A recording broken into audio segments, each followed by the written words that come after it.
Hello class, and welcome back to EDUC 1300.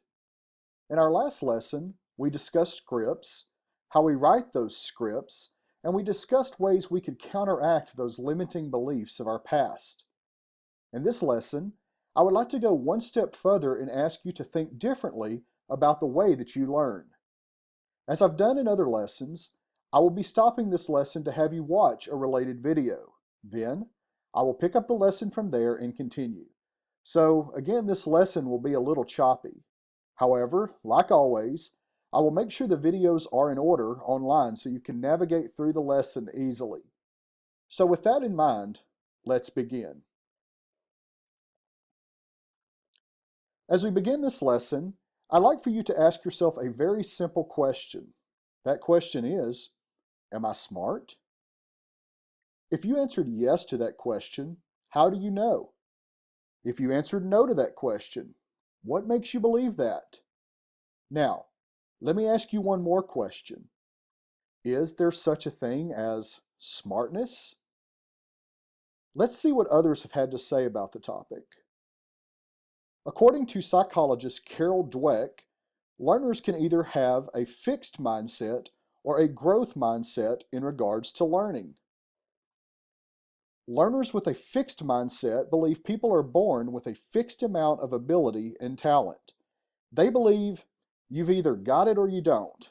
Furthermore, those with a fixed mindset believe there exists a certain level of smartness and that they can only do well in school based on how smart they are.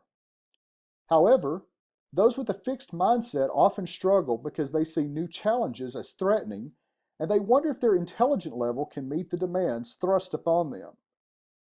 Conversely, learners with a growth mindset believe their ability and talent get stronger the more they are used.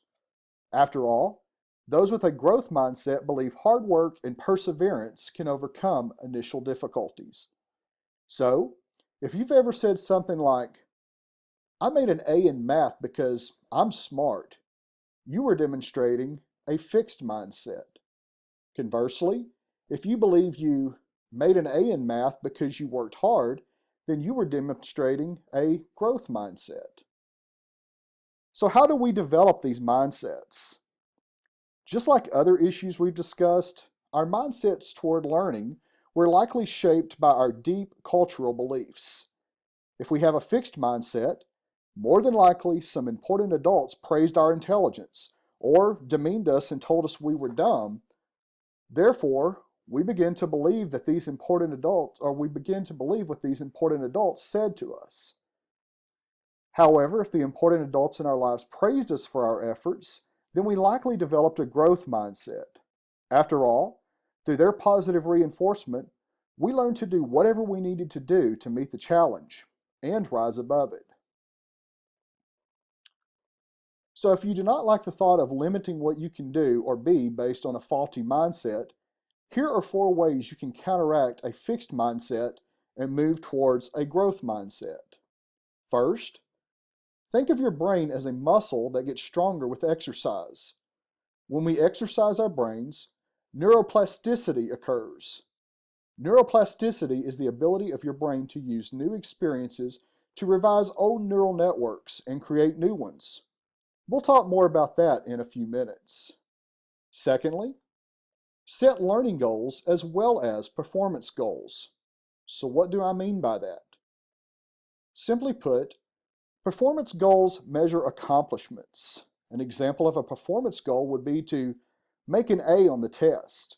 However, learning goals go a step further. Learning goals offer knowledge and skills you'll need for the rest of your life.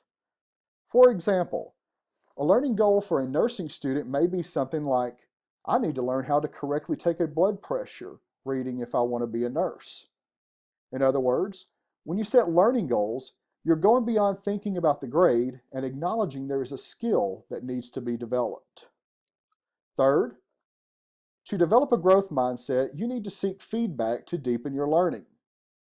Let's say you did not do as well as you had hoped on an assignment or test. How could you correct that problem? One way would be to go talk to your instructor. After all, how can you correct your mistakes if you don't know where the errors occurred?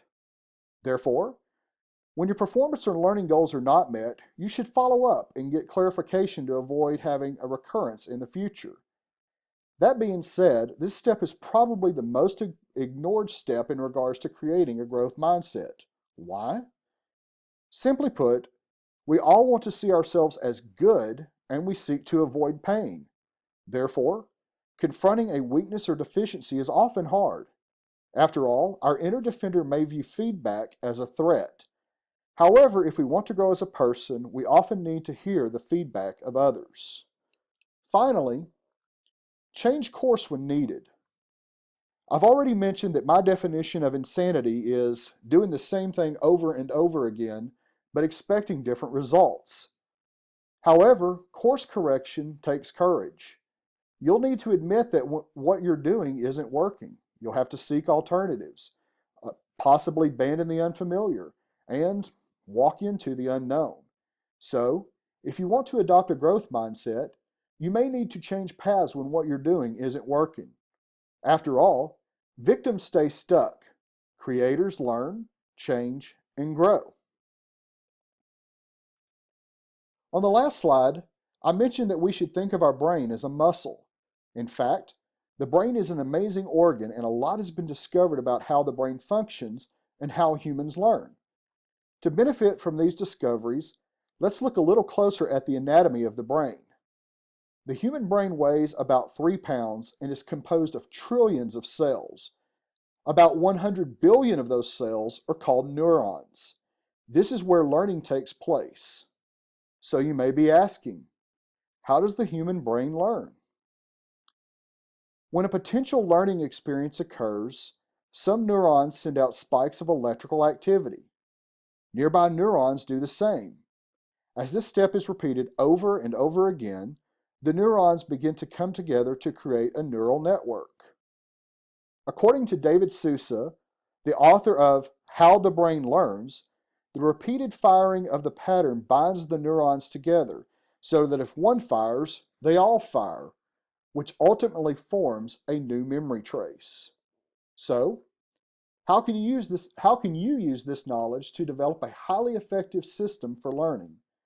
Simply put, if you want learning to stick, you need to create strong neural networks, thereby changing the structure of your brain. For a demonstration of this process, please take a look at the video entitled How We Learn.